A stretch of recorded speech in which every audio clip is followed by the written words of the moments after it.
Let me know when you can see that.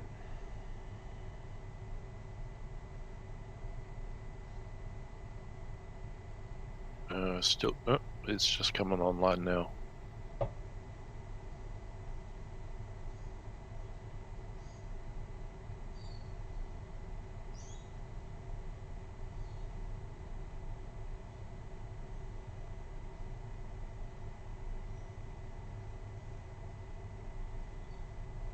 Definitely live.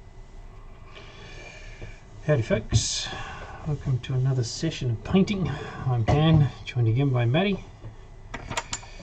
Good morning, Dan. How are we doing, Matty? Oh, spring has sprung. Spring has sprung. For those of you that are unaware, both Matty and I live in Australia, possibly at opposite ends of the country, but still, down here we're going out of the colder weather into the warmer weather, and that brings with it all kinds of polleny goodness. Quite so. Quite so. We had 35-40 millimetres of rain yesterday, which just settled the atmosphere down, because 2 or 3 days before that it was incredibly windy and incredibly dusty and very irritating. Sitting on the bench is the results of the end of the efforts of last week. Pretty pleased with that. Pretty good looking model, if you ask me. Everybody should have at least one of these in their collection. Is that a suggestion or? Oh no. Shout out. Let me finish what I've already got. No, that's not how this works. Shout out to the RPE guys, Paul and Martin. There's a little bit of COVID going on over there, so I hope those guys are okay. There's a little bit of COVID going on here too, but I'm not directly affected, which is okay, other than being locked down still. World's longest now, officially. Really? Uh-huh. That's not a record I'm terribly proud of participating in. Still, I can work from home, so that's not too bad. I'll get that out of the way and put it somewhere safe. I appear to have made a very large mess of my cutting board last night. So what we're on to today is we're going to finish these guys off. So there's half a dozen wolves and 3 bears. And there's also a orc. That's him there with the curved blade. He rides one of the wolves. So we'll start out with that, and then we're waiting for things to dry. We'll play with some ships. So yeah, I'll just knock that piece of super glue off my cutting board and then get into it. A really eclectic collection of miniatures and figures to paint today. Something different. Lots of different things. Oh, there it goes.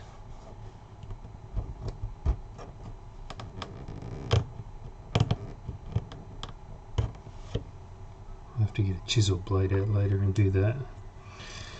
Never mind. Righto. We'll give this guy a red tunic.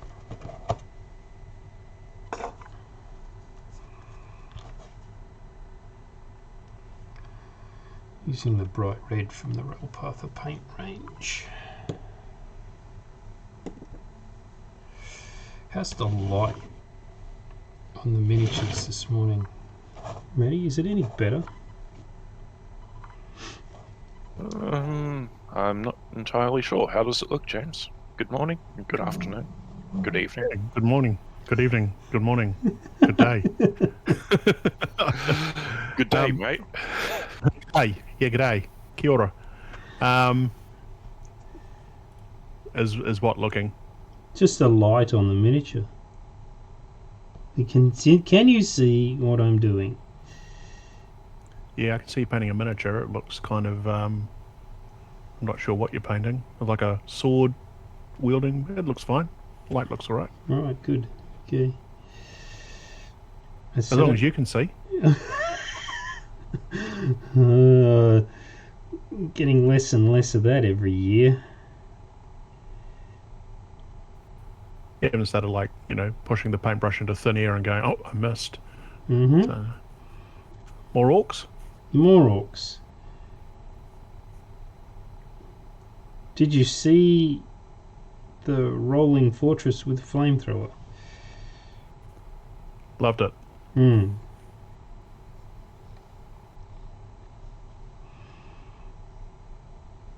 Did you enjoy painting all those shields? Yes, actually I did. So much so that I painted them twice. Because the coverage wasn't great the first time round, so I went back over them all again. And the decals work. That's dedication. Yeah. The decals are good. Actually, it's a really spectacular piece. There's so much detail on it, there's so much texture on it, there's so many opportunities to make it a really standout, eye-popping, eye-candy sort of a thing. So Hugo's the guy that sculpted it because it's just fabulous. And that's the case with pretty much, I think, the entire range. The amount of detail they've crammed into the 15, well, nominally 18 mil scale is pretty awesome. Yeah, I agree.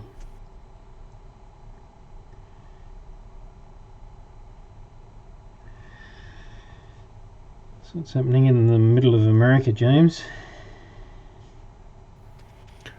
Oh, not much. Hurricane Ida is past where we are and it's hitting the coast and doing coasty things. Flooding New York, I think. It's about the size of it. Mm-hmm.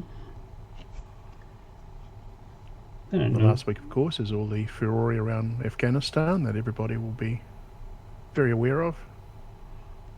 Well, yes. Ish. And a alleged terrorist attack in New Zealand, a little closer to home. Wow. That I did not see. Yeah, it's all over the news here.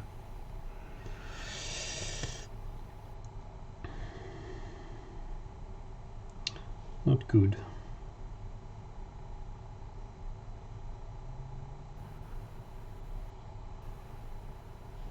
The world in which we live. Yep. How are you getting on, Maddie? Doing well? Well, as you might recall from your own time down this way, it's spring, and just in the last 10 or 15 minutes, copped a face full of pollen somehow. That is not good in any season. It's quite a trick when you've been inside for the last hour and a half. You taking something for it? I've got some antihistamine upstairs. I don't like them. They make me drowsy. I intend to spend my weekend to the fullest. Well, there are two types. There's the ones like Benadryl, which are the type 1 antihistamines, which are the drowsy ones. And then there's another category, which are non-drowsy. I don't know if you can get those in Australia or not, but... Oh, certainly can. I'm just entirely out of stock at the moment. Ah, gotcha. Okay, so you're onto the good old... Yeah. Take 2 of these with a glass of vodka and feel nothing for the next, 6 hours, 12 hours. About 14 in my case, but yes, exactly. It's not a shot of vodka, a glass. I had that with a doctor. It was the first time I'd actually ever been prescribed painkillers, but it was a necessary thing. I genuinely threw my back out. It's really bad. And he was like, yeah, he says, just take. He says, but before he even started, he's like, do you like whiskey? I'm like, yeah, I do. I like single malt whiskey. He says, yeah, well, go and get a good bottle of whiskey. He says, and yeah, basically just make sure that you take a shot of that with one of these when you're taking it. He said, yeah, you won't be feeling anything for a while. And I'm like, hang on, you're actually a doctor prescribing alcohol with painkillers? Is this a good thing? He did all things in moderation. It's like, I like you. You're my kind of doctor. This is why I laughed at you using the term glass of vodka, because those with no self-control would go, ooh, I've got a 23-ounce glass. Yeah, just one glass. Just one glass.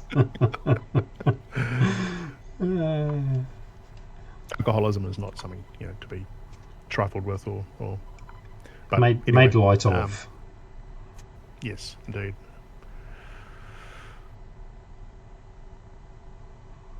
Actually, but yeah, the Benadryl effect I think works kind of the same way. But yeah, definitely don't take those, especially if you're driving, which I guess you're not doing because you're in lockdown. So he's driving not. is not really on you.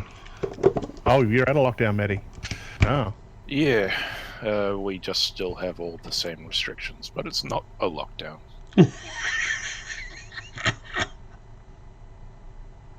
Oh, that's a big long rant. That's not suitable for this setting. So Yeah, okay, it's all good. Well, we had restrictions eased. Kids under 12 can use playgrounds now, and you're allowed 10 kilometres from home. Oh wow, 10 kilometres. Mm-hmm.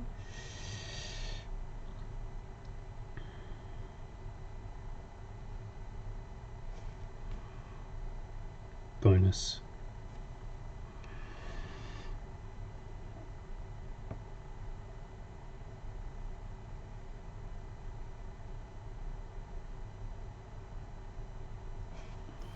What kind of wash is that one? It's a contrast paint. It's called Agaros Dunes.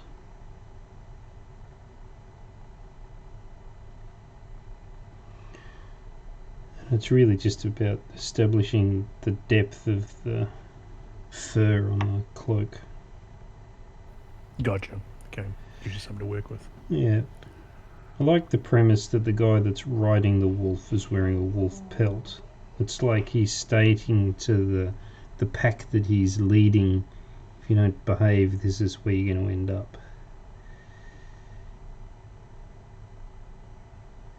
Motivation. He is the alpha.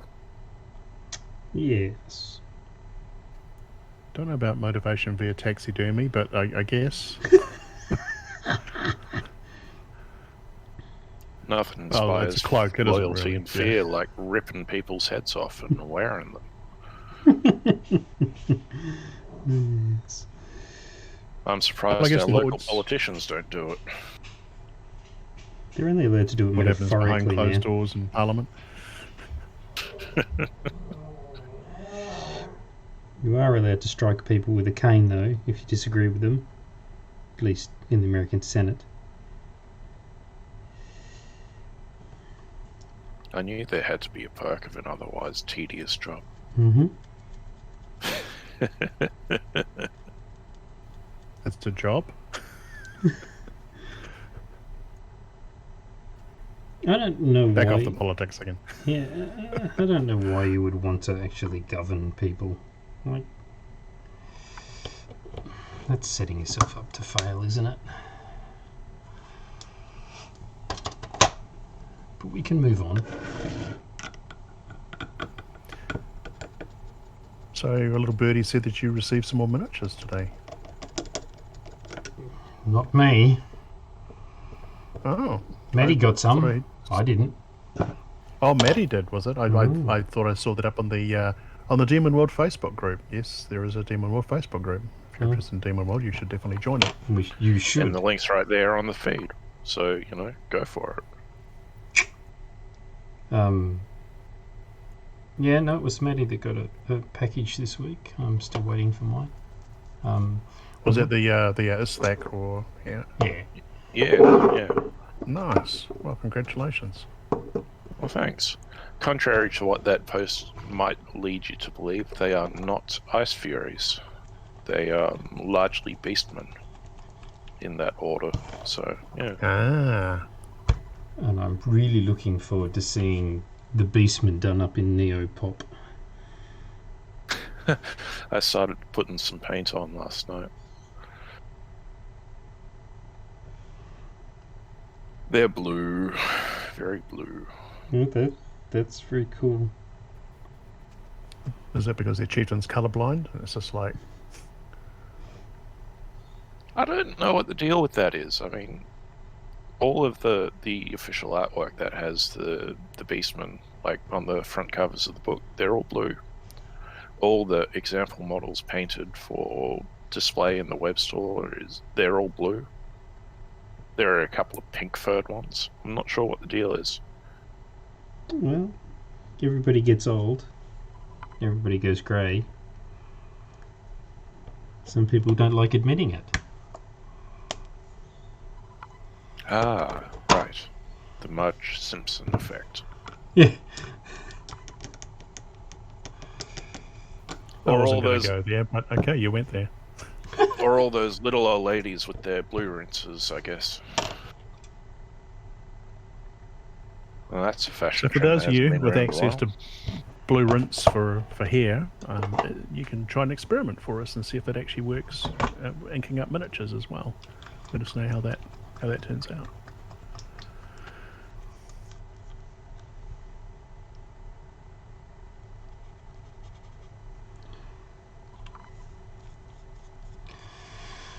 The question I did want to ask you, Manny, is if you've figured out what bases you need. I do have the packing slip, and I should discuss with you what the rules require for those sorts of things at another juncture. Mm-hmm. Yeah, just let me know when you're ready. I'll have that discussion. I'm sure we could find some time at some point this weekend. Yep. I do have to crank that printer up, so it isn't going to be anything of a burden to do. So I'd also love to get one or two of your lovely little painting stands there as well. The old block of wood just isn't cutting it anymore. So, like these. Yeah, those. Those. Yep. And sort you out for some of them. If anybody's interested, like they're watching this and they're going, ooh, how do I get those? The STLs for those paint stands are on Thingiverse. If you look up, go to Thingiverse and do a search for painting stand, they'll come up. Just for what it's worth. If you happen to have a 3D printer. If.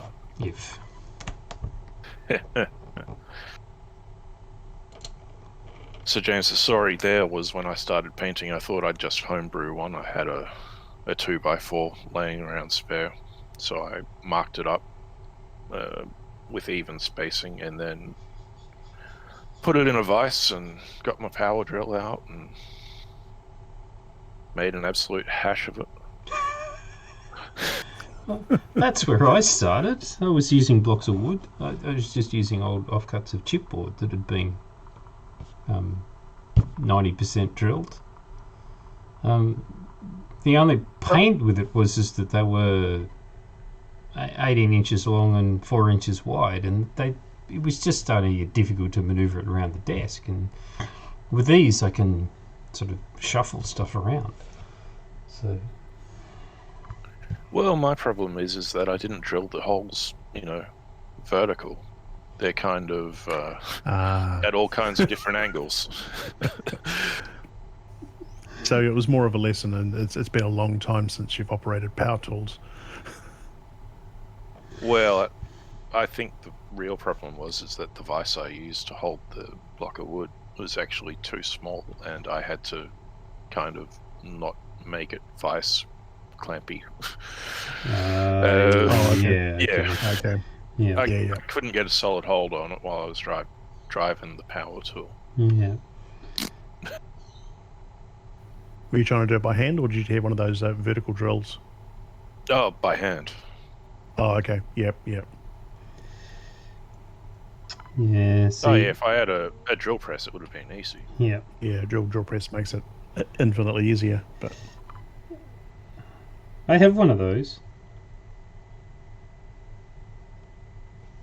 He says with great delight. It's sitting in a crate at the moment. Bolted down. no use for it, or just No, or just no, I just don't have my workshop yet. Oh, right. Yes. So I've got the door. I've got the main door for the workshop that's sitting outside under the alfresco area. But I don't have the workshop itself yet. They said first week of September.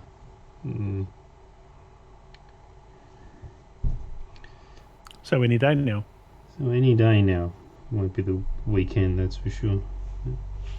How big an area is it? 4 by 7. And That's pretty good. That's meters, so what's that work out to be? 12 by 21 roughly. 12 by 22. Yeah. Probably 12 by 24, I kind of suspect. So it's going to be a reasonable size area. It's going to have a good working space, but it also needs to house 3 motorcycles and 2 kayaks. So I'm not getting carried away with the amount of room that I'm going to have. Door at one end, or? Yeah. Yeah, okay. Vertical 2-meter roller door at one end, and then a personal access door on the other wall immediately adjacent to it. Oh, I just washed my damn metallic brush. Lofted equivalent? Yep, peaked roof, 21.5 degree peak, and that's where the kayaks are going. Yep. They'll be suspended in that plenty gap. of room. Yep. That's not much smaller than my barn, so Oh, they're right. there's tons of room in that. Yeah. Oh, how many bikes though? A couple of bikes. 3. Yeah. Okay. Yeah. Yeah, you're right. You're going to lose half the room, but that's still plenty of area. Mm-hmm. And there will be an N-gauge train set that runs around the perimeter of it.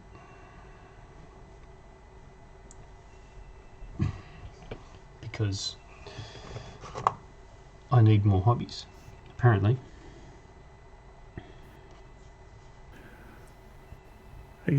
He or she who dies with the most hobbies wins. I think isn't that though? I'm a long way ahead then. But all kinds of things that I need to do when the actual structure turns up, because we're going to line it and insulate it to start with. It'll have power run into it, obviously. It'll have internet run into it. The internet is primarily to be able to remotely monitor the 3D printers and stuff like that.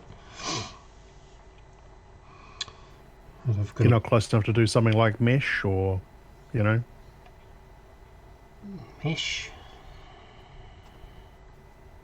extend your current internet into your workshop area. Wirelessly.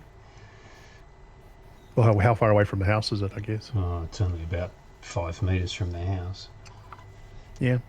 The only problem is that it's a big steel box. Big steel boxes are Faraday cages. Okay, you got a metal. Okay, you're right. So, piping Cat 6 into it. Yep. So then I'm not going to have any connection issues, because I mean, it's at the right end of the house to connect to the wireless router, but big steel box is no good. So I would have to have an external antenna to pick it up, and then it's just like accurate. I've got to run a trench to put the power in anyway, and just run another piece of conduit and put the internet in that. Solved. Yeah, I saw a good article on point-to-point solutions for distance. For rural properties, there's some quite good stuff. It's quite inexpensive now. Yep. Where literally, you can beam these things out to like 2.5 kilometers as long as you get them configured properly. But if you don't want to go through all that hassle, anyone can kind of set it up. If it's like 80 meters, 100 meters, it isn't a problem. Yeah. So just hold your hot dogs up and in between the two transmitters, and you can get a good cooked meal out of it in the meantime. Absolutely. Start sprouting tentacles. Yeah. It's just, I'm a bit cold today. I'll just go stand outside between the two buildings. Just go microwave myself for 30 seconds or so. Yes. Yeah, no, none of that. There's absolutely no need when I can run one cable. It just, I don't know, makes more sense to me to do that. Well, you'll need the bandwidth for when the Demonworld movie comes out, so... Absolutely. Yeah.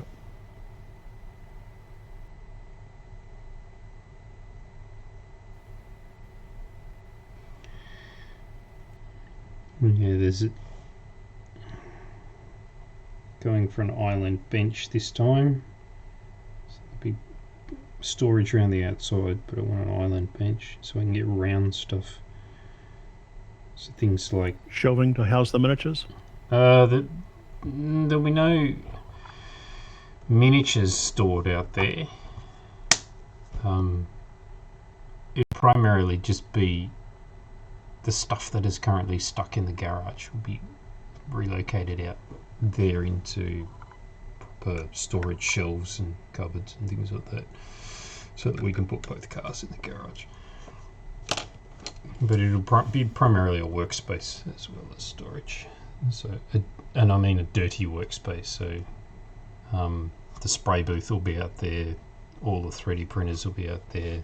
Lathe, mill, laser cutter, all that stuff. I've ordered the activated charcoal for the laser cutter.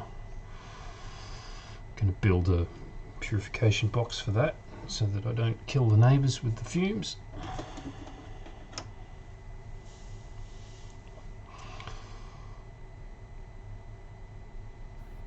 Sounds like an excellent solution. Yeah, I was looking it up because I was cutting acrylic for the bases for these ships, actually. And boy, oh boy, that's a nasty smell. So it's like, I don't want to be wafting those kind of smells around the neighbourhood all the time. So here's a question: what colour should I do the bear's eyes?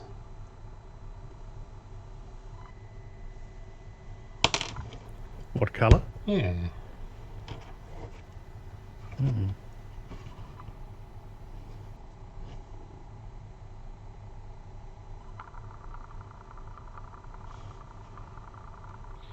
Bears typically have brown eyes. Unless there's some kind of dire beer, in which case you could go crazy. Gold. Gold was my immediate reaction that I kept to myself before I looked for a real answer.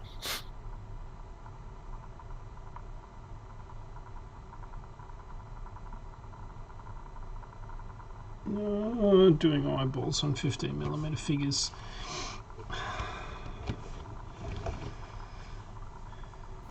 Break out the single hairbrush. Yeah, but it doesn't work. Single hair doesn't work. You have to have two. It's capillary action, remember? Otherwise, more a case of just dipping their hair and getting a small blob of paint, but that and doesn't. Basically, just dropping it on. That doesn't work. Because the blob of paint dries, and then you've got a single hair with a knob of paint dried on the end of it. As opposed to the knob that's wielding a paintbrush in this case. Can you not just grab a pin or something and cut the tip off and then use the little piece of metal? Yeah, but you'll find that a decent paintbrush is actually significantly finer than the end of a pin.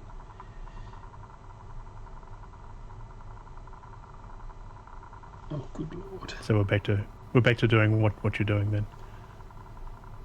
Let's see if that focuses. You see that? Oh yeah. Yep. I wasn't doing eyeballs on 28mm figures because that's hard. And now I'm doing them on 15s. I think I need professional help.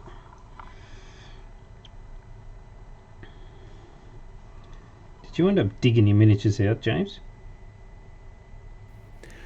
No, not yet. The weather has been a little hurricaney, but it's cooled down now. So we've got a long weekend coming up, 3-day weekend. So not that it matters to me, but at the moment, but I'll probably get out to the game barn and fossick around, see what I can find. I know I've got a huge box of the things kicking out there.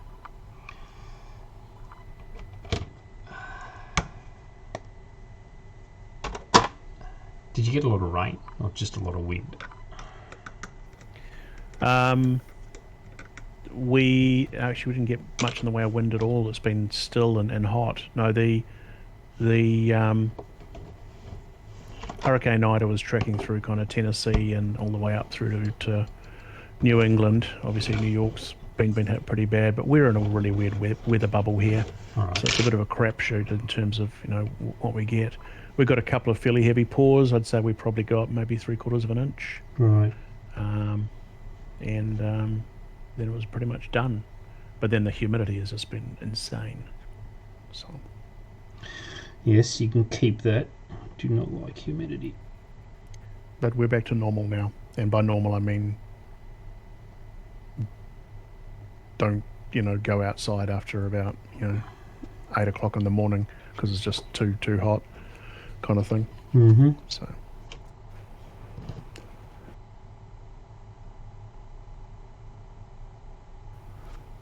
lawns will be done, chores will be done.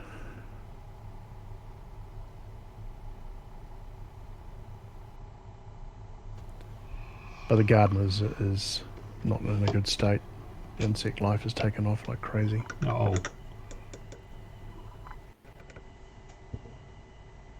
This happens when you get unseasonable weather.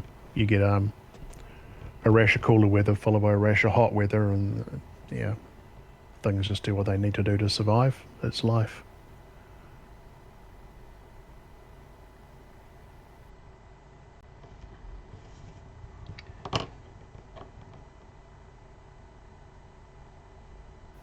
On the plus side, no wastage. We have livestock, so There you go. So you feed all of the excess to them? yeah. I pulled up about I think I posted up on my Facebook. I know this is a public channel, but I pulled up about close to 80 pounds of tromboncinos or a squash. But the 80 pounds of good tromboncinos I pulled out, I probably pulled out about 40 pound of things that the bugs have gotten into. And these things are resistant to bugs, so to borers, so just an indicator of how bad things can get quickly. We've still got plenty of it, so it's all good. Animals love squash, so they're happy with that. Didn't you say you had pigs? Yep, sure do. Right.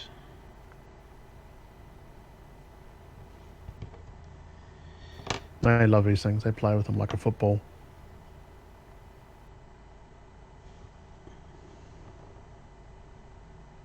That's a great mental image. Pigs rolling them around with their snouts.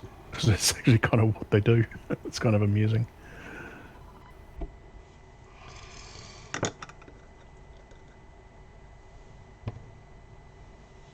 Fighting for possession. Do the pigs understand what the offside rule is? I don't think they have any respect for rules, to be honest. and I'm not going to go in there and try and teach them because it's me versus over 600 pounds of pigs. So no, they will just get what they want. Yeah.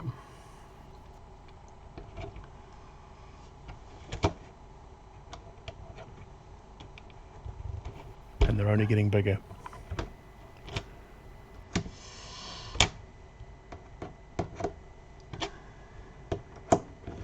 And they'll top out at? The girls will top out probably around, I'm trying to think what it is in kilos, but you roughly divide poundage by R2, but it's a little less than that. But the girls will top out about 550 pound each. Depends a bit on genetics.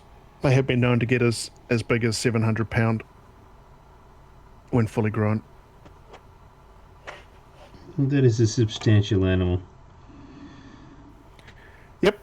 That is, they're a bacon pig, so they are bred, they're long, very intelligent, very friendly. You just got to respect large animals, that's all. Mm-hmm.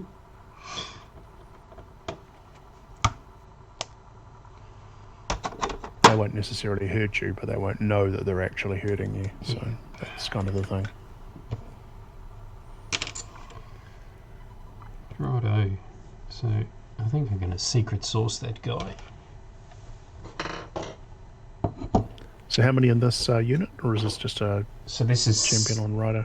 This is the rider is on one of the wolves. So you've got a unit of 6 wolves with 1 rider, and then a unit of 3 bears. Is what I'm working on. So the bears are based as cavalry.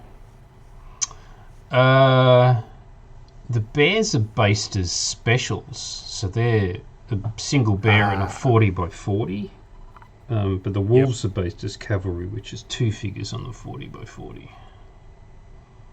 So I'd have a lot more respect for a grizzly than I would with a wolf. But that's not to say I wouldn't have respect for the wolf, because I would. But, the grizzly takes that to another level.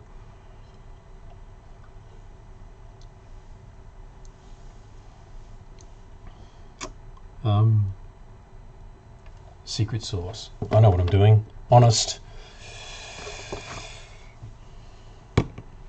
Coca-Cola. Coke of some variety. That was a funny story. We've been struggling to get it because of lockdown and everything. People have been panic buying. And I may or may not have got a little bit upset with that sort of situation, and so I went online and found a special online, and I bought 10 boxes, 10 cases. And the poor guy unloading them off the truck yesterday morning must have wondered what on earth, because that would have been the kind of delivery you would make to a business.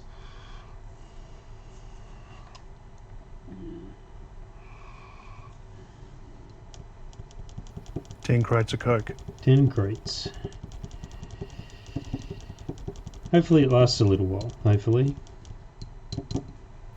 Now, if you'd ordered toilet paper, that would have been a little more kind of topical and in keeping with general COVID lockdowns. Worldwide, apparently.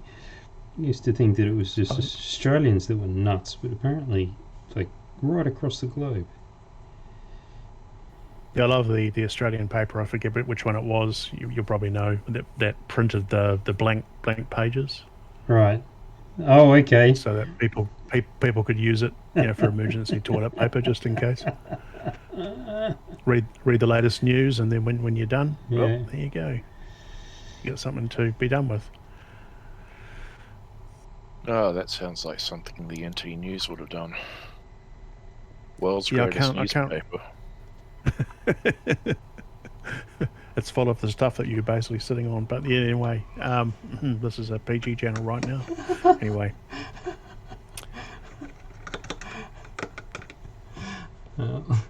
two of us are parents, so does that mean we can guide Maddie? You're guiding me away from that. You haven't lived. Yes. I don't need any help in avoiding those sorts of life choices. Good man. You've experienced the horror stories firsthand with other people's? Yeah. I realized the other day that my best friend's child is now 14 years old, and I'm like, oh my god, where did the time go?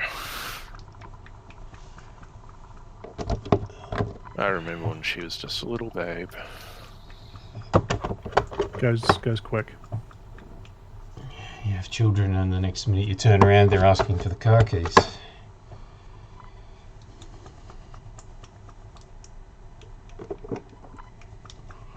To which the answer is no. Buy your own damn car. Exactly. Yep. You got it. When you can afford the insurance on your own. Then you can get a car.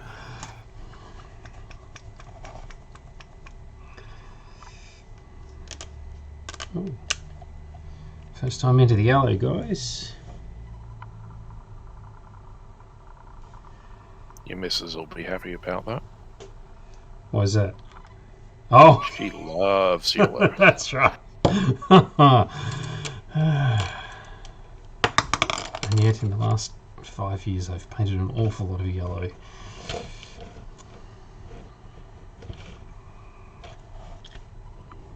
Well, you guys want a golden eyes, so. Well, the yellow came out pretty well on those ships for interceptors. So Yep. Oh, the comments are good. You take those particular photographs or those models anywhere near an artist, and the first thing they said is, "Oh dear God, could you have picked a worse yellow?" I'm like, what? What's wrong with it? One of the comments was it looked like a kindergarten playroom. seriously, Yep. That's unfair. Well, you know. They looked like they had kidney problems. There's been a lot of that unfair going around last week or so. We just need to thicken our skin and move on. get it done. Just get it done. I'm gonna really annoy Ross because I printed a couple overnight at museum scale, so I'm gonna paint them at museum scale because he keeps waving his Crimson Skies museum scale models around that he had professionally painted, making me jealous. So, right back at you. So for the uninitiated, what is museum scale? What are we talking about at this point? What size? So, Crimson Skies is notionally 1 to 200. Notionally. I don't think any particular thought went into that specifically. So, your average fighter is somewhere between 30 and 40 millimeters long, 30 or 40 millimeters wide. That sort of size, inch and a half ish. And the museum scale's about 80 millimeters long, so about twice. So the museum scale models are 4 times the size, effectively. That's a pretty reasonable size. It is when you consider that they're lead or pewter. They're a hefty model. A wonderful doorstop. Yeah, and they're really nice. They're super detailed. Like, they're not just the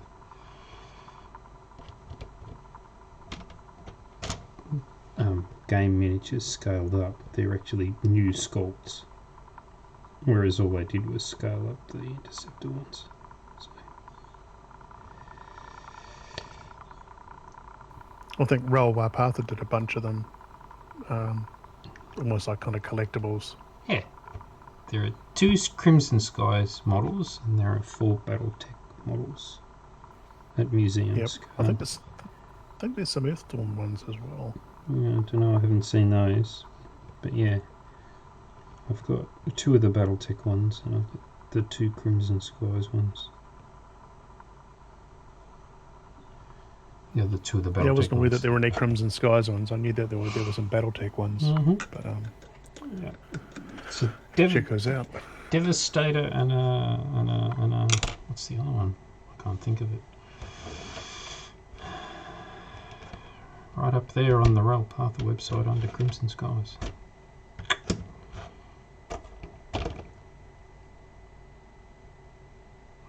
So, can we... is it going to focus? Can you see the eye? Yeah, I think that looks good.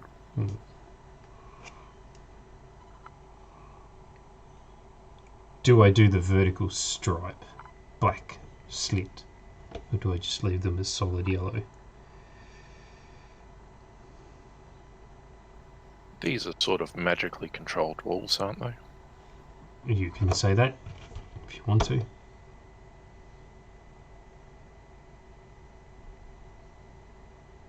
I'll just leave them as they are. I'd just say leave them as is, because if you paint cat's eyes on them, that'll look weird.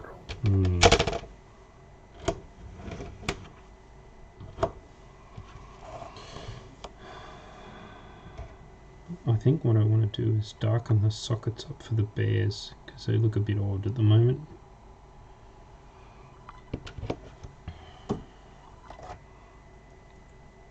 Oh.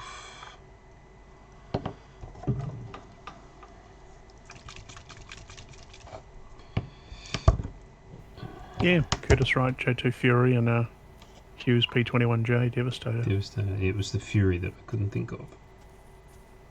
Nice. Oh, there's a null oil in the bin.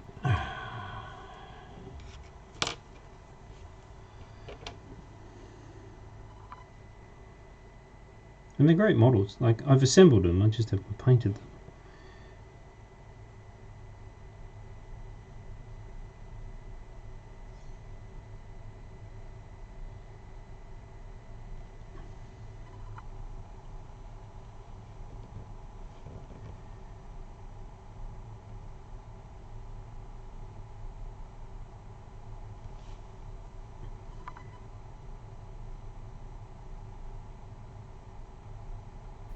This is the part where we say something funny, Matty, and make Dan laugh while he's trying to paint eyeballs.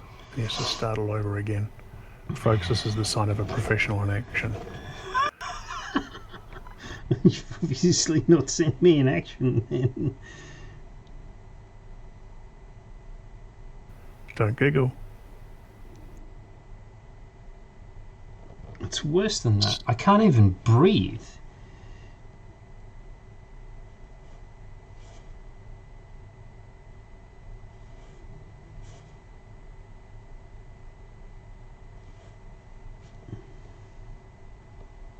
He looks right angry.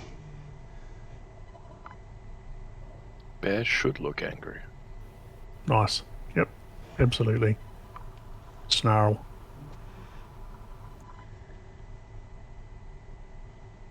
The only thing that's missing is a bit of blood dripping off his chin.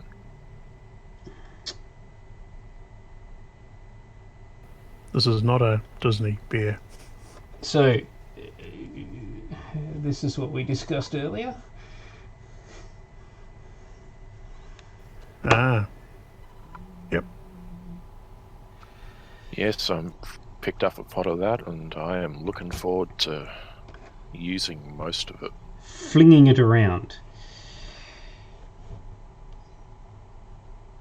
There are a lot of axes and bears and beastmen that I have to paint, and a lot of them are going to be highly gore splattered.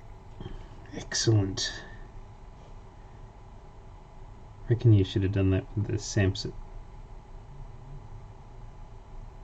Well, yes, I probably will revisit some of those swordsman with with a bit of gore.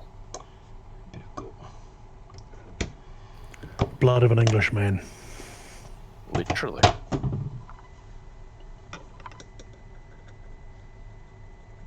That's something I've been meaning to ask. Do the Samsut zombies still have functioning circulatory systems?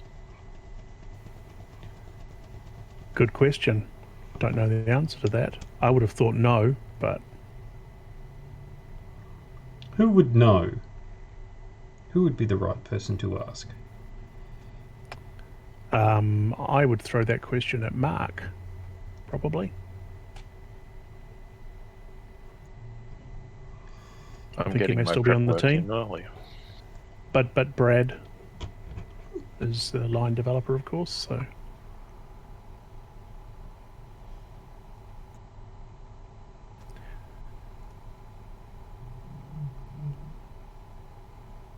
I don't know that that's actually been defined. I can't recollect that being defined anywhere.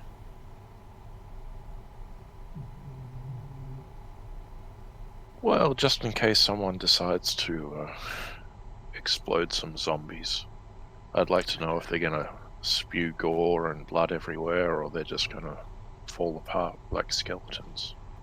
I think it would come down to the techniques used to actually preserve them. So, I mean, if they use some kind of, formaldehyde variant, to kind of keep them going, like preserve them from the inside as well as from the outside, pickled, some may say. There's some kind of catalyst. Maybe the devices that actually kind of keep them going also provide that capability, like a pump type mechanism. Don't know. You could go pretty wild on that, but I don't recall that actually even being defined. If it's anywhere, it'll be in the quote forthcoming Samsung book.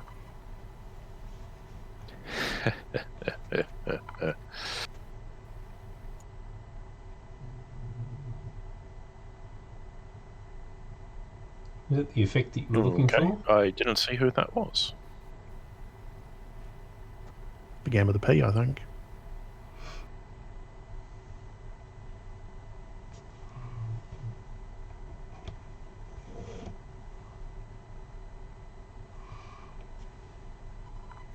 Somebody called Pub. Well, that's good. Managed to scare someone off within a split second. It's like, this is not the stream you were looking for. Oh, it could also be somebody accidentally clicking on the general channel. Well, yeah, that's probable, but where's the fun in that?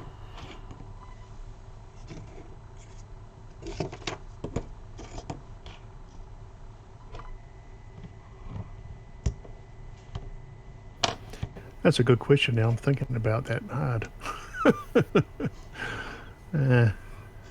Could go several ways.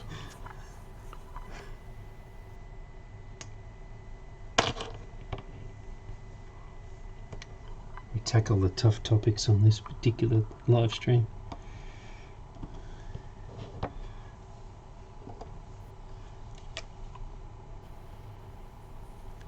What happens if they do have some form of liquid inside them?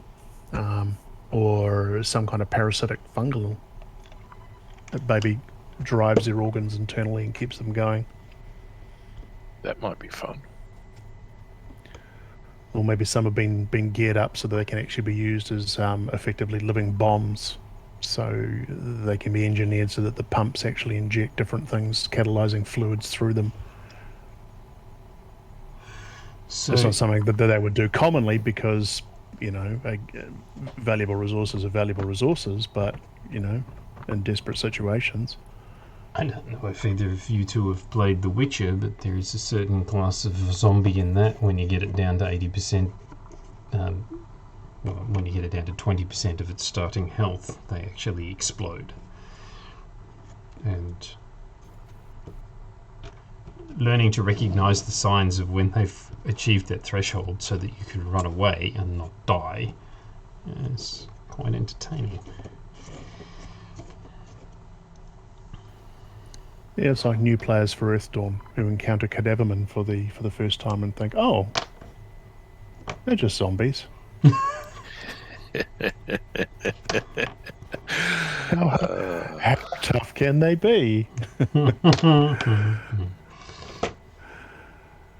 And I won't spoil that one for anybody who's listening who may have never played Earthdawn before. Surprise! Surprise.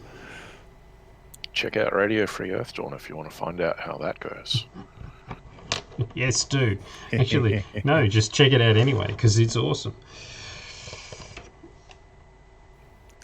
But on the Sam side, I'm a big believer in the rule of cool. So, I mean, if you define that, or if they're officially, or even if they're never defined, but if you define them as being, potentially explosive, yeah, why not? Well, I'm just maybe not, Flammable? maybe explosive, but I'm certainly wanting to know if I'm going to have gore fountains.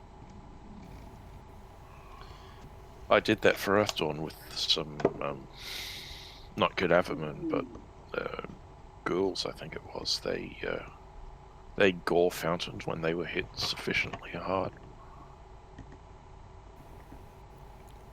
Yeah, I don't know. I guess if they're I'm going to actually ask the attacking, question. yeah, that'd be one. You should ask the question on the official Discord and see what happens. It's a wonderful font of knowledge and other forms of entertainment. Is it like Wingdings? That kind of font? Maybe. Yeah, the responses can be wildly variable depending on what you poked into the Wingdings matrix, but yeah. And I was going to Wingdings say 1, Comic Wingdings 2, or Sans. Wingdings 3. Comic Oh, Sans.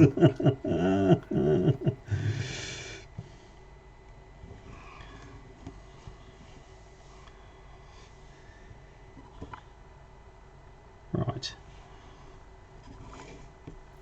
I think I'd rather that they brought disco back than Comic Sans, but hey. What sort of disco? Oh, any form of disco. Oh, probably Saturday Night Fever disco period. Right. Wouldn't mind seeing. Bee Gees rock. Wouldn't mind seeing John Travolta explode in a gore shower. That would be In a great. gore fountain. It's like Doing the Brooklyn Hustle, and the next thing is just like fluff. The dance floor is awash with gore. yes. So, what was the name of that Tom Cruise thing? Was it Edge of Tomorrow or? Yeah, I think that's the one. The one where he basically gets killed and keeps coming back. Yeah. Yeah. That's my favourite Tom Cruise film. Watching Tom Cruise die 150 times. It's like I don't think it They're gets making a sequel to that. Yeah. Like they're going for the record on-screen deaths of one character. I don't know, but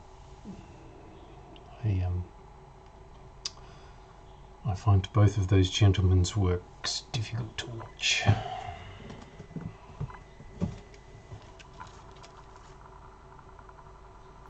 I found it's easier just to disengage brain.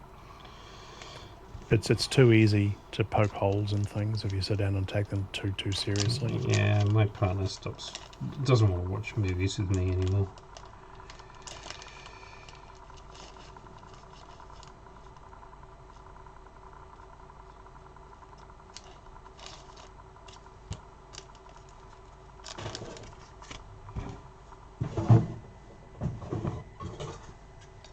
Doing all kinds of assorted odd jobs today.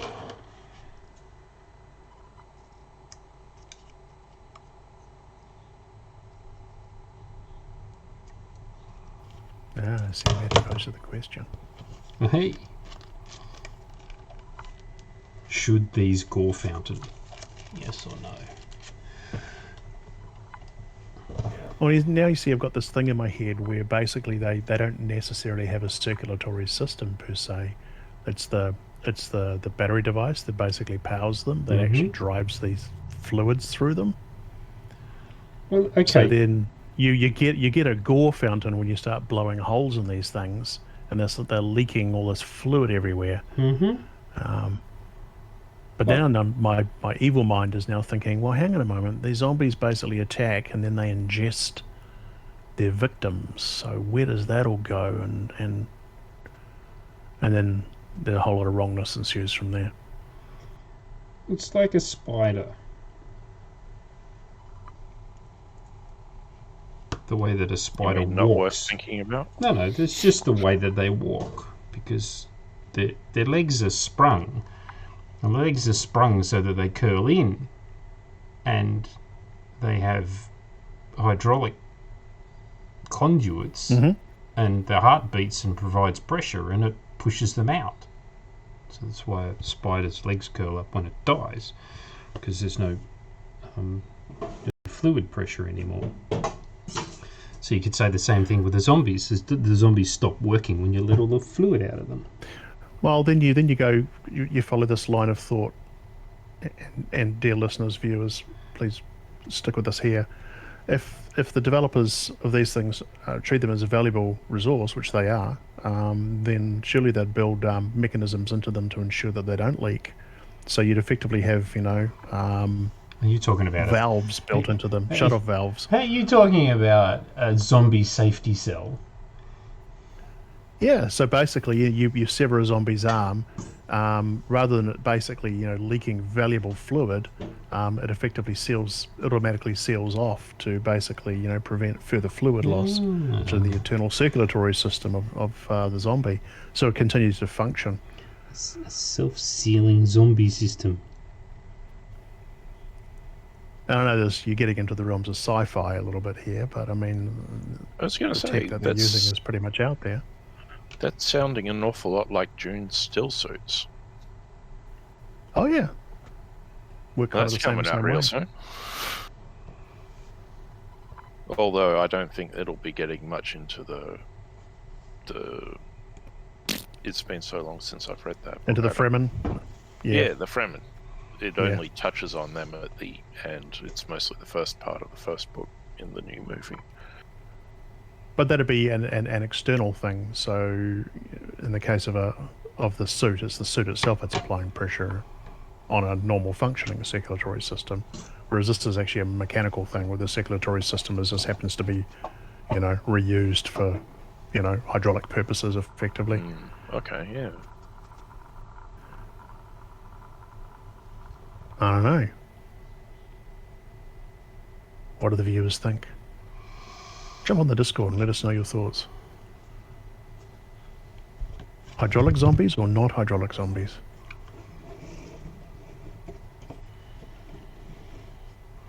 Of course, if the hydraulics go bad, then you will have gore fountains. You end up with a runaway hydraulic pump. That would be spectacular. Yeah. Spectacularly messy. But that's really what you were after, wasn't it, Matty? It was an indication of how spectacularly messy it would be to dispatch a zombie. Well, if you take out the conduit, the node that basically drives them, things are going to go haywire pretty quick. Maybe that's one of the side effects afterwards.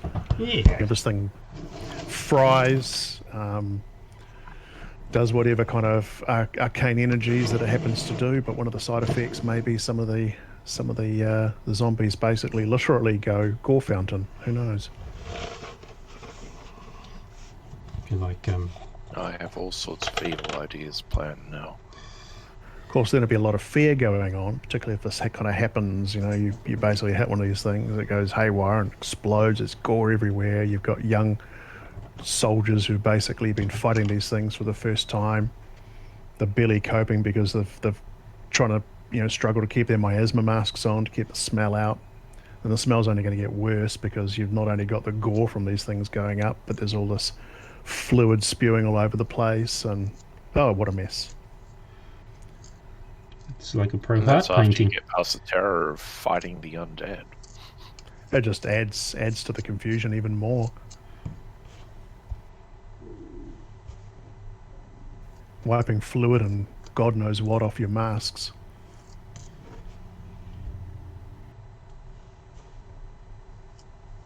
As a second wave advances towards you. And if you're lucky enough to survive that day and you come back to fight again tomorrow.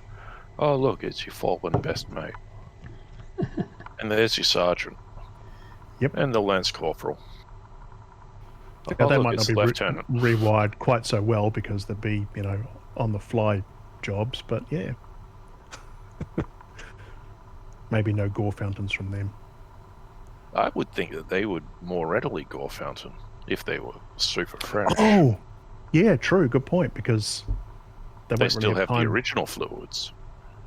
Yeah, they won't have time to kind of do anything more than a patch job on them to get them reanimated and get them going as quickly as possible. Those would be the ones you want to put your bombs in.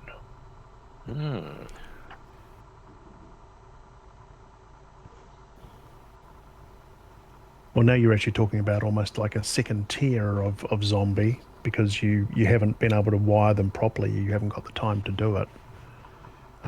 Yeah, just retrofit some of the skeleton control units, because those are super basic ones and they just walk forward and swing at stuff.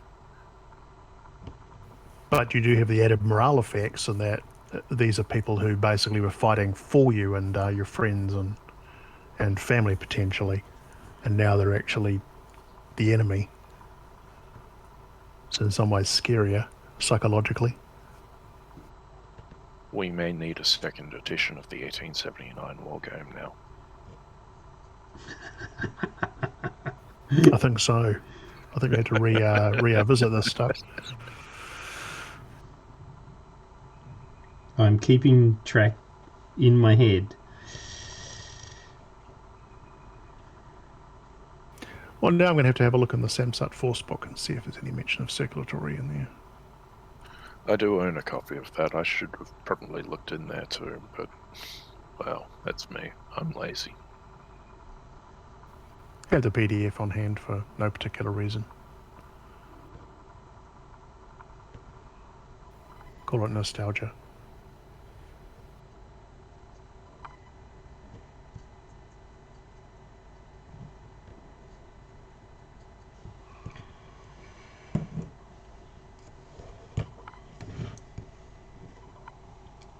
It's not very well placed, is it?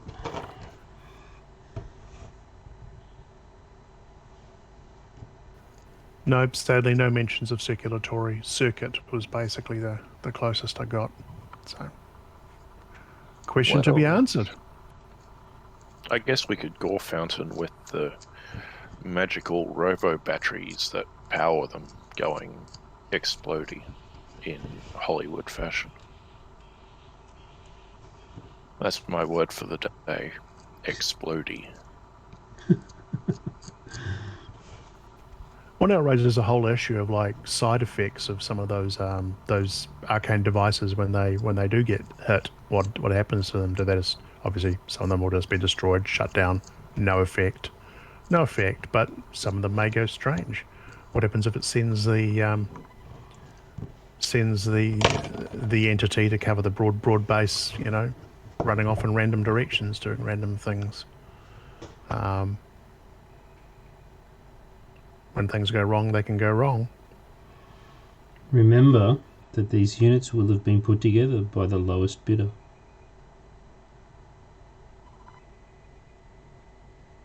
The lowest contractor. Mm-hmm. Yeah. Well, then you've got the whole political structure of the Samsat as well. So, Slaves. maybe somebody kind of decided that there was going to be some form of sabotage, just for political gain. Oh yes, we're sending you out with our elites to fight this battle against the invaders and stuff. Little do they know that I've sabotaged these units, and it's going to be an incredible defeat for this particular person, because I want the honor of killing the invaders, or whatever mechanism you decide you want to play with.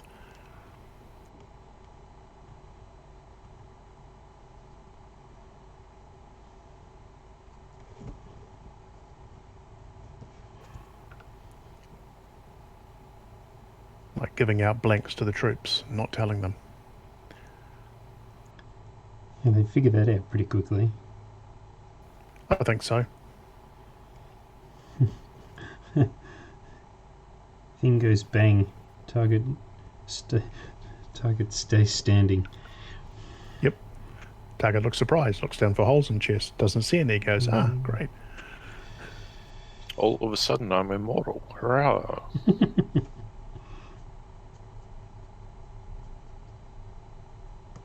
Then along come the giant fleas and it's all game over. So for everybody. So there is that. I'm so looking forward to those. But once they're done, you can fully recreate that particular battle.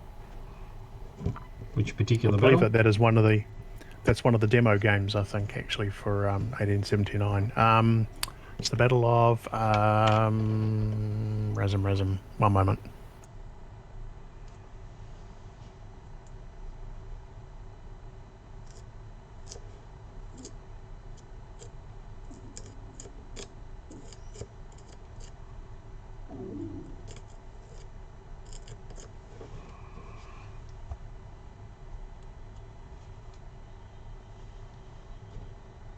I just want you to know, Dan, I'm learning a lot about basing from watching you do this. Right. It's still not a skill I'm very good at. Yeah. I've had some practice. Oh. Well, yeah, but...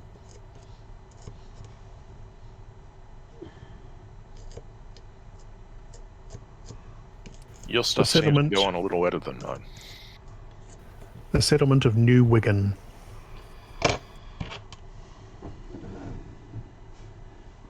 Okay, New Wigan, that's downstream from Fort Alice. Correct. Happened to be a village that was basically founded, but the giant fleas have a reproductive cycle that it's pretty kind of nasty works like, from what I remember reading. Yeah. Is this like Pitch Black? Yeah, basically, yeah. Company Fusiliers march into New Wigan, every fifth man armed with a Chinese dragon, the rest carrying heavy rifles and plenty of ammo, 4 cannon, 2 Gatling guns. And they still lost. The battle was over in minutes. The giant fleas just basically went boing, boing, boing, and yeah. The 10-foot palisade wall was not sufficient. No. Can't a flea jump like 40 times its height or something? These fleas are also the size of large dogs, so yeah, that's a pretty impressive jump height.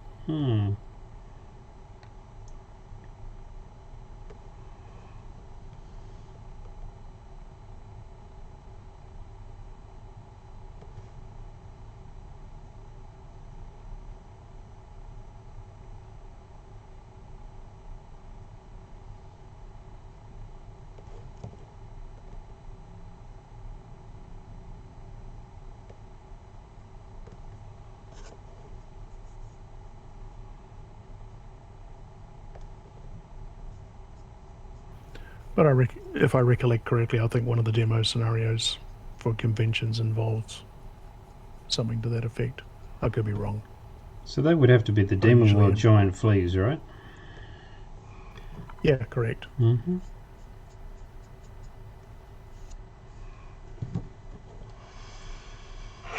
I have ordered a unit of those, so there you go.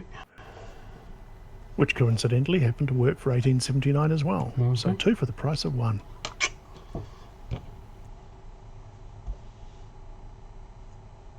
Though not with Goblin Riders if you've got them, that way. Well, I don't think they come with Goblin Riders actually, but I mean they do. Riding the giant fleas? I thought they So. were just the other bugs.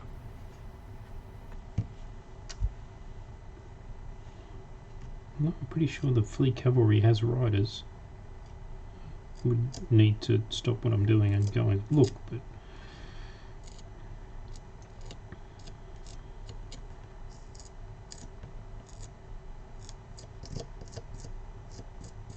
but I've just had an awful idea. What I really want is the tarantula with the howdah on it. That's what I really want. Yep. One of those, except filled with lizard men. Mm-hmm. That's my awful 1879 idea. Yep. That would totally be awesome.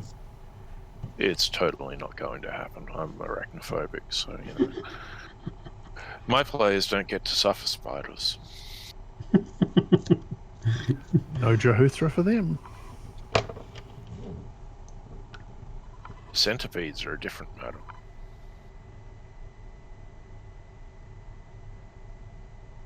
I've been toying with Earthdawn flesh forms in the vein of the human centipede. Dear Lord. And Dan, you're right. Desert Flea Riders. Mm. Instead of 8 goblins mounted on giant fleas. So what I need to do is I need to do a kit bash so that there's some kind of Samsut rider mounted on the fleas. Or just bare fleas. Yeah, I don't know if there's any mounted Samsite available. Let's have a look.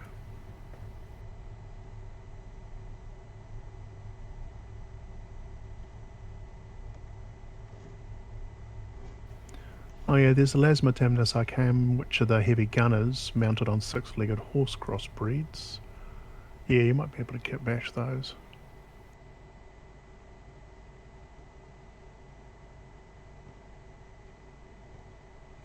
Though I don't know why Samsite will be doing riding giant fleas anyway. Because they can. They have to launch their anti-grav gliders somehow.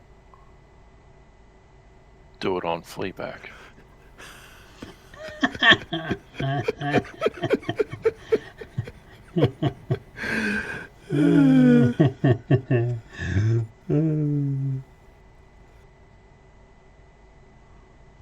There's all kinds of very funny images there, Maddie. That was good.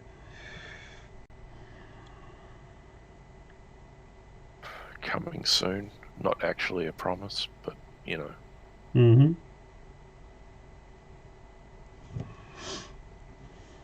Well, I figure the player characters have got themselves an airship. We may as well throw aerial opposition at them. I haven't done that in many, many sessions. No. Horror ship. Ghost ship. What I'd really like to do is, you're familiar with Futurama, are you? Yes. Captain Zap Brannigan, except in the British Navy.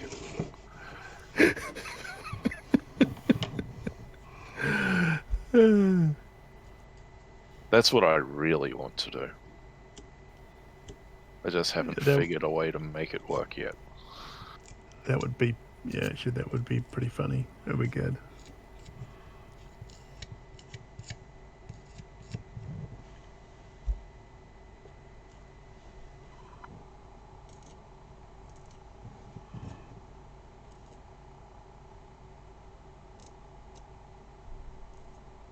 But no, I'm thinking, oh, maybe there's a Samsut scout with a Stalkersaur chariot floating about, doing some surveillance of the area, and maybe they'll do something.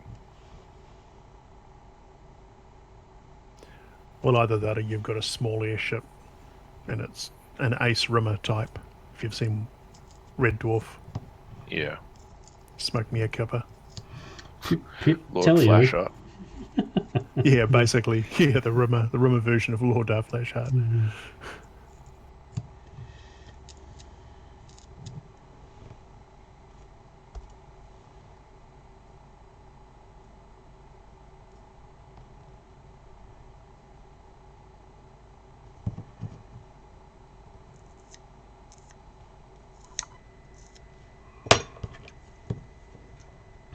I had to look up the rest of that one. It's been such a long time. You smoke me a kipper, I'll be back for breakfast. It's pip pip, tally ho. Smoke me a kipper, I'll be back for breakfast.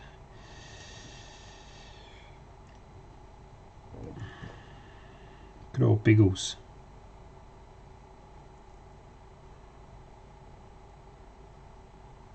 I had a very large hardbound volume of Beagle's collection across my desk the other day, actually. Oh, really? My Yeah. goodness.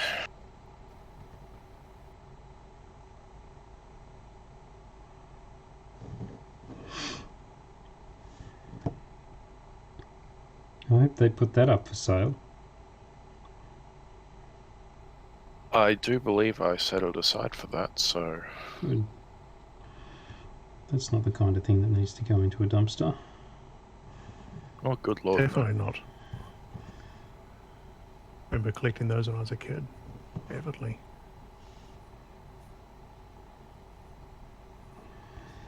Today's kids will never heard of Beagles. They'll retcon that too at some point. Well, yeah. R.I.P. Guy Gibson's dog.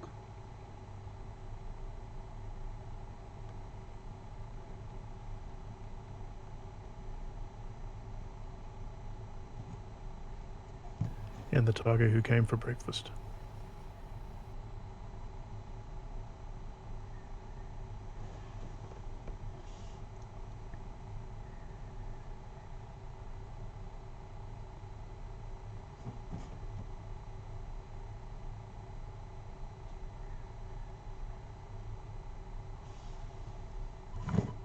Again, I'm working off camera. I apologise. No, I can still see it.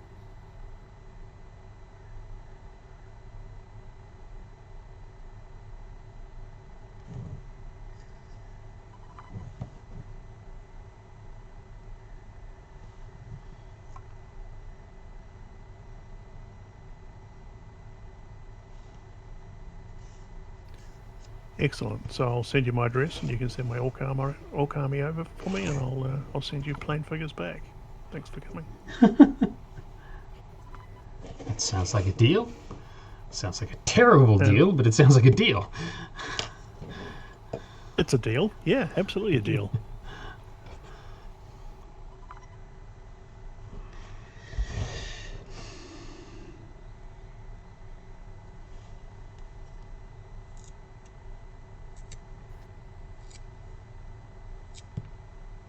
Right, so out of ignorance, what's that goop?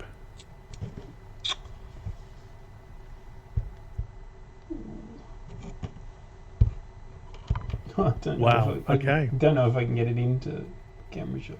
No. It's polyfiller basically. That's it. But you have to get the large crack stuff. Just to have all of the fibrous material in it. Right. Yeah, I can see it goes on thick, but you get that extra texture to it, which is rather good. Yeah, but the having the structure is the most important thing, because it needs to be flexible while it remains thick. I don't know if I'm going to be able to show this. Probably not. If you can see the leading edge of that base, you can see the material feathers. Right. It's not clean. Oh yeah, no, you can. Yeah. There's a feather there. The fibers are kind of poking out. Yeah, you need the fibrous content in it, which is what the large cracks has got in it, because it helps it stop cracking when you put it on. Well, put it in the walls thick. So the way you're supposed to do it is you're supposed to fill the crack with this stuff, and then you're supposed to put a skim coat over the top with the fine stuff. The fine stuff doesn't have the fibre in it, because it doesn't. You don't want that texture. So if you're doing bases, make sure you're doing it with the right stuff, because otherwise you end up with it just cracks. Like where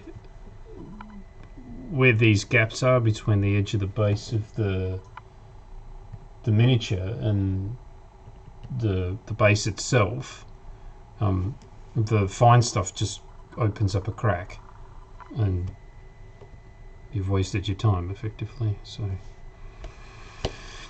Took a few years experimenting to get all of that right. So do it once, do it right. Yeah. And like that's a 310 gram tube. I'll get 6 months out of that. And that's basing constantly, so it's pretty good value for money. I think that tube's about $20 Australian-ish.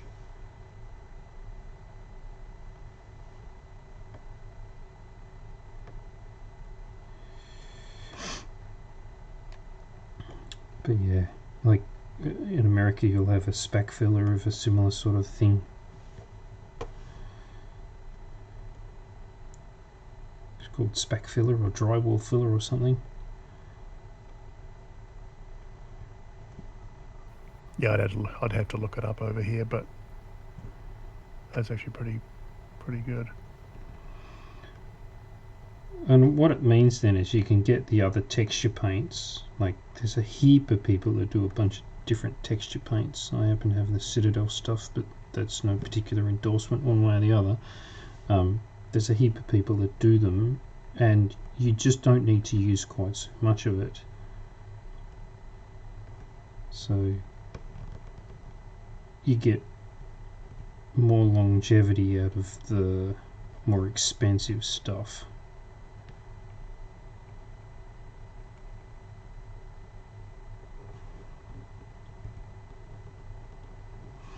Because like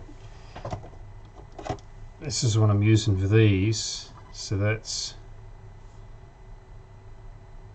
24 milliliters, and that's $10. So you get 48 milliliters for the same cost of 310 grams. You know, just for an economy sort of thing, it makes sense to use the polyfiller.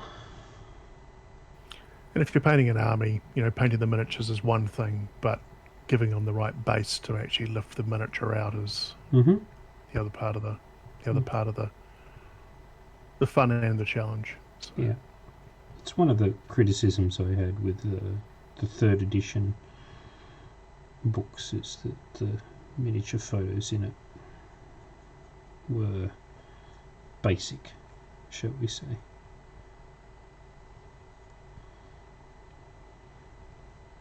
Yeah, I won't comment on that. Probably best we move on. Uh-oh. So what are you using for the actual bases themselves? Are they something that you printed off yourself? Yeah, they're The 40 by 40s? yeah, Okay. they're my design, Yeah, figured. printed on my printer.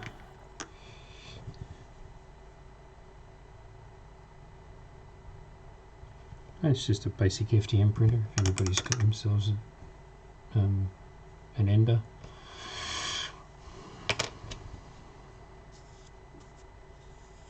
Can knock up something pretty quickly. Well, the alternative is to, go the other routes, which is plastic card or whatever your preferred poison is. Yeah, you can do that. The reason I use these is because I've got wells in them.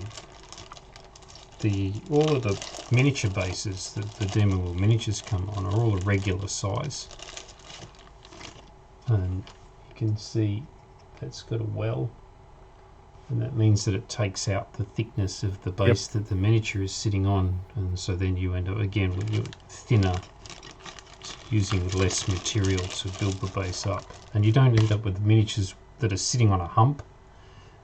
It also looks a bit weird when you've got an army and it's laid out and they all look like they're standing on their own hillock.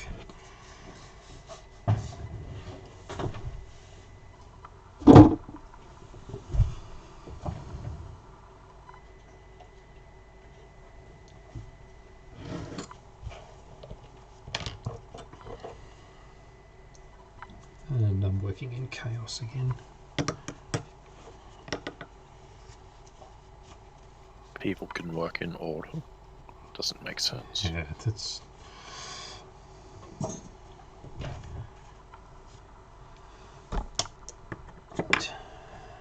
look at this guy. See, he's apart from not focused. He's alright now. We'll just do the final details on him and he can be glued onto his wolf. What's the time? 30. 9:30. Relative. Relative.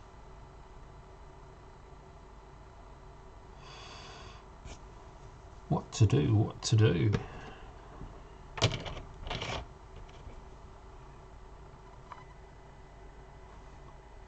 You haven't even gotten to those ships yet. No.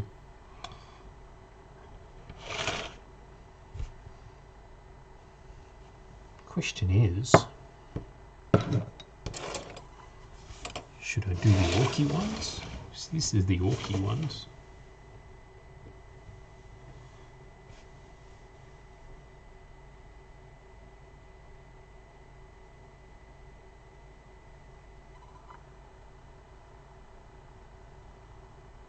Do the orcs seriously use giant squared off tree trunks for paddles?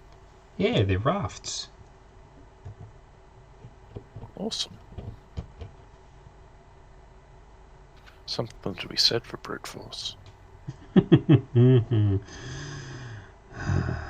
reminds me of being a diesel mechanic, and the guy I'm working with, one of his favourite sayings was, life is all about the correct application of force. With a big enough lever you can move a planet. That's right. I'm reminded of the time we were trying to undo the captive nut on the end of the main ram pin of a 30-ton excavator, which was from memory, it was a 90mm nut, and it was nylock. So we had the socket on that, the breaker bar on that, an 8-foot length of tubing over that,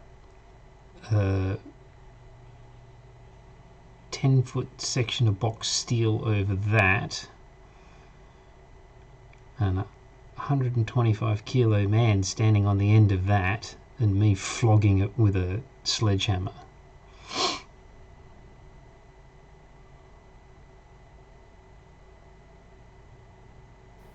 And the end result? We got it off. Saved the nut, because it was a, I don't know, $140 nut or something like that. And we saved the nut and could reuse it. So we saved by, that 10-minute exercise of brute force. We managed to save the customer $150.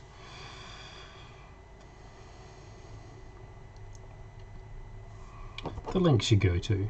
Oh, I don't want that. Good luck getting that kind of service out of a mechanic these days. That guy that I was working with, he's still in business. He still works that way, so does the best by his customers. If only the customers would do the best by him. But,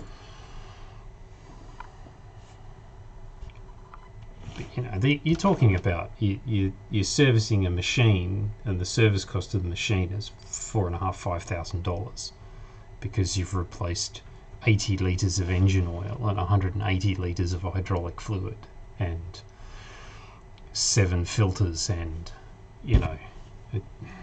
it's a different world.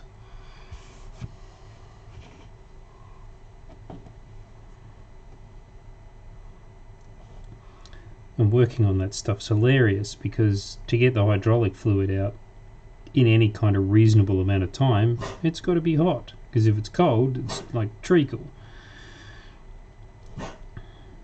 So the ideal time to do this kind of stuff is just after they've switched the machine off, after they've been working it for 6 hours. So everything's in the engine bay, everything's red hot. Great fun. Exhaust burns.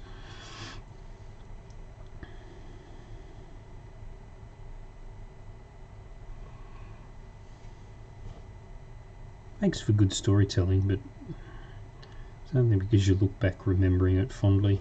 Actually doing it at the time wasn't all that much fun.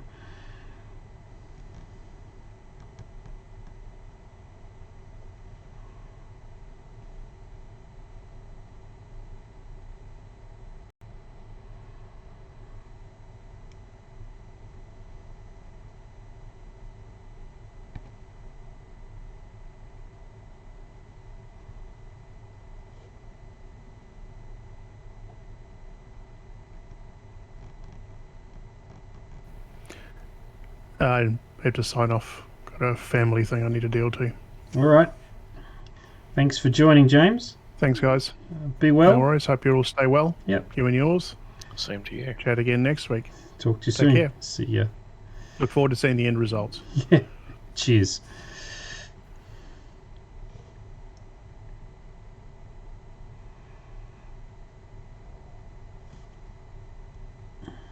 What are you working on for the rest of the day / weekend?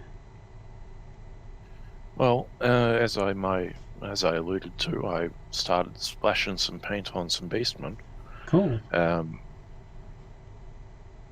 Brothers of the Ice Lord. Right. So they're beastmen in chainmail tunics with two-handed axes. Yeah, I started with some blue contrast paint for the fur, and then I got to work on the chainmail, and then I went to bed because it was getting pretty late. Yeah.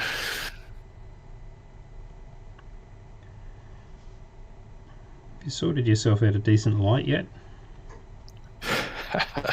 No.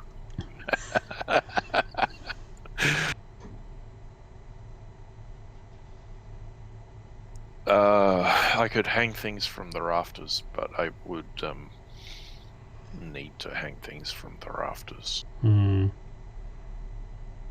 you in a rental? No, it's an owned home. Oh, okay. It's not my home. No. So my workspace is in a garage. It's underneath a okay. two-story house. It's underneath a timber floor. Right. And there's a steel I-beam not too far away. I could drill some hooks into the joists. Right. With my wonderful drilling skill. It doesn't really matter because, things hanging down will find the closest way to get to the ground. They don't hang on angles. Yep. If you just give them the 1 point. So, that'll be alright. It's just actually doing it. Okay. And then getting something to hang. I apologise for the dog. My partner's home with the shopping. So.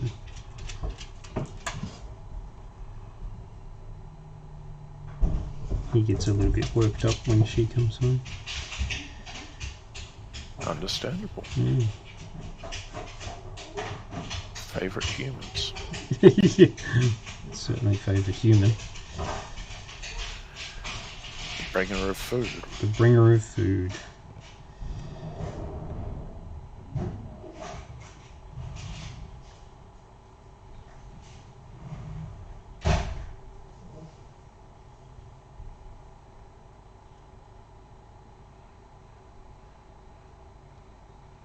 Yeah, I didn't realize when I started painting these beastmen that they had flesh hands. Oh. The fur doesn't extend to the hands and to the knuckles, so I'm like, oh, they have blue hands. We'll have to change that. They are just so wonderfully detailed, and as you keep saying, you just keep picking up new things to paint differently as you go through each particular miniature. Even if there are only 3 different poses. Yeah. Which isn't a complaint at all, it's a wonderful thing. I just need a better, more discerning eye. I reckon that's practice too. True.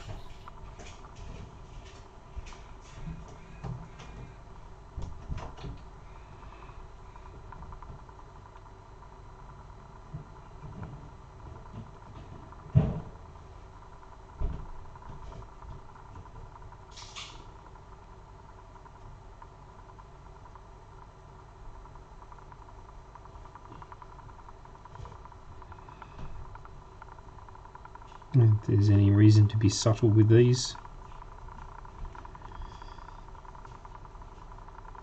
Subtle orcs? Who ever heard of such a thing?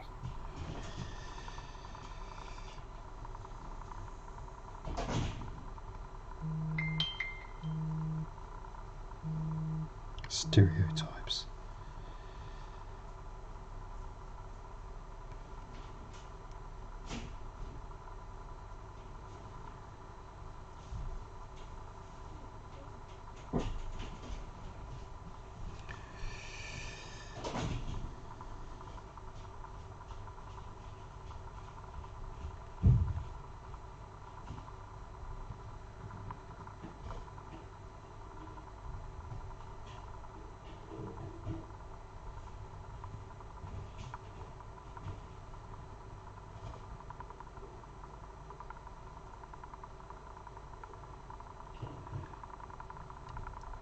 got catapults mounted in the front of them, so I'm going to have to do something to pick those out so that I don't just get drowned in the sea of wood.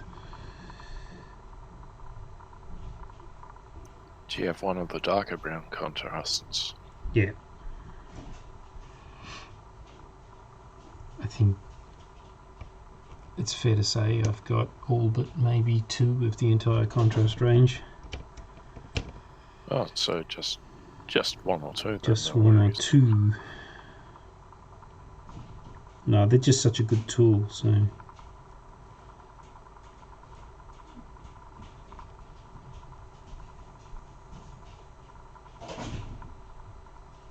Uh-oh.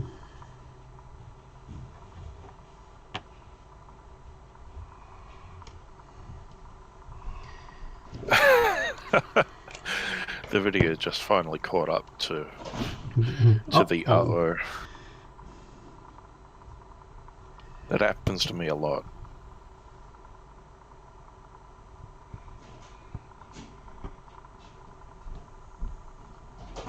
It's one of the reasons why I'd like to get some of your painting stands. How many would you like? Because I attached my grips with blue tack, Yeah. so they occasionally, when they lean over for too long, Plop. gravity. Yep. Now I'm going to have to set that one aside because now I have to wait for the zap kick to cook off it. Because paint and the zap kicker do not mix.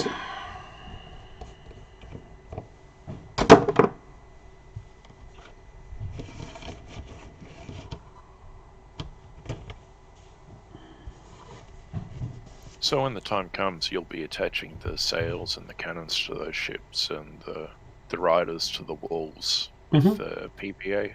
Is that right? Yep. Well, maybe. Maybe I'll use the cyanoacrylate.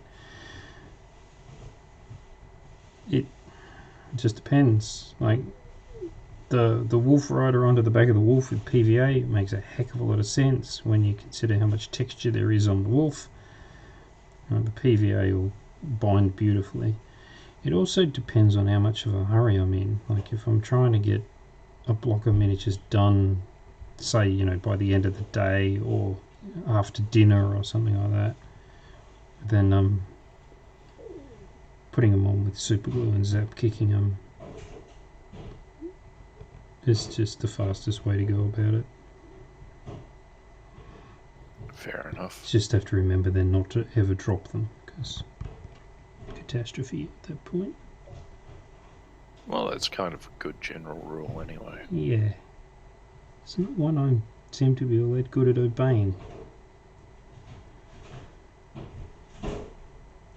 Oh, I've dropped some classic things in the last week. You can't imagine how much trepidation I took that rolling fortress out of the paint cabinet with.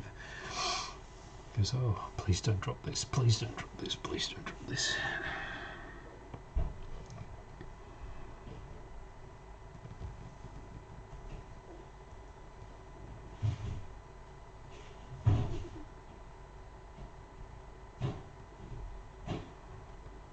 So it looks to me like the little roof of the little hut in the middle of the raft is covered with, like, hide shields or something.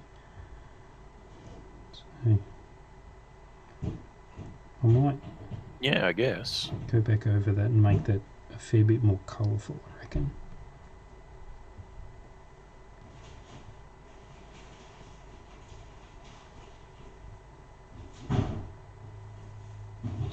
Yellowed hide. Well, I imagine. I just imagine they paint their shields.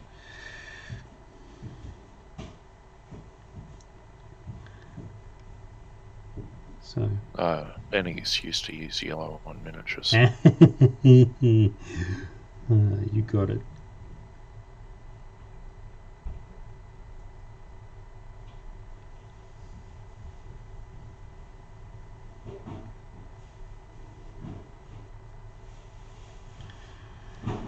Righto.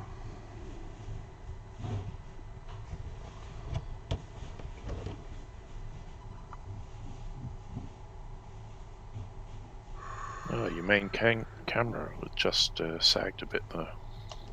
Did it? Yeah. Better? Oh, you're not going to be able to tell. No. Not that camera, the other one. Oh, this one. Hmm.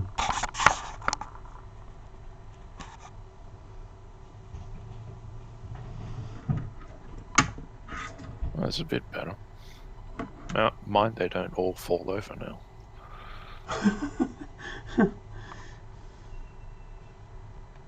I happened to a mate of mine doing a stream once. The camera fell over. Pretty funny, yeah. Right. The close-up camera is mounted on a flexible arm. So, flexible arm must have just relaxed. The close-up camera is the one that provides the main image for the stream. Yeah, so that was what I meant by main camera. The close-up camera, it did sag, and now it's back to where it should be.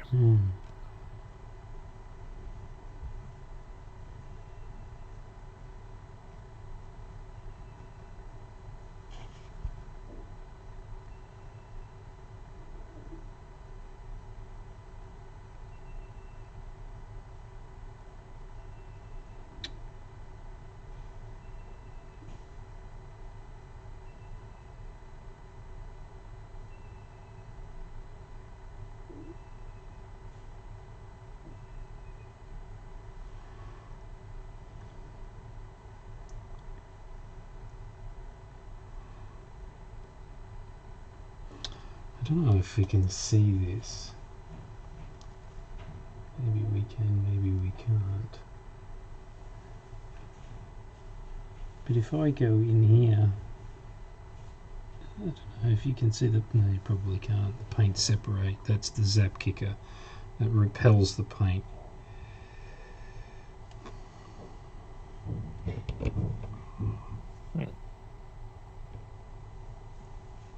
I don't know what fluid it is, but yeah.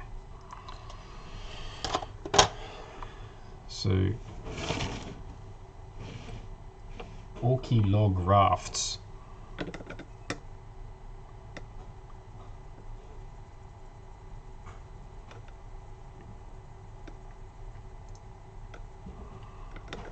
So that'll be good. I've got the human fleet to do as well.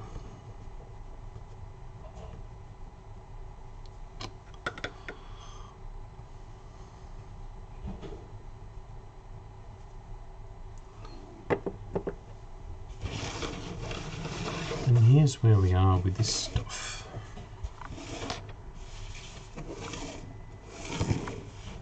That'll take a few hours to dry.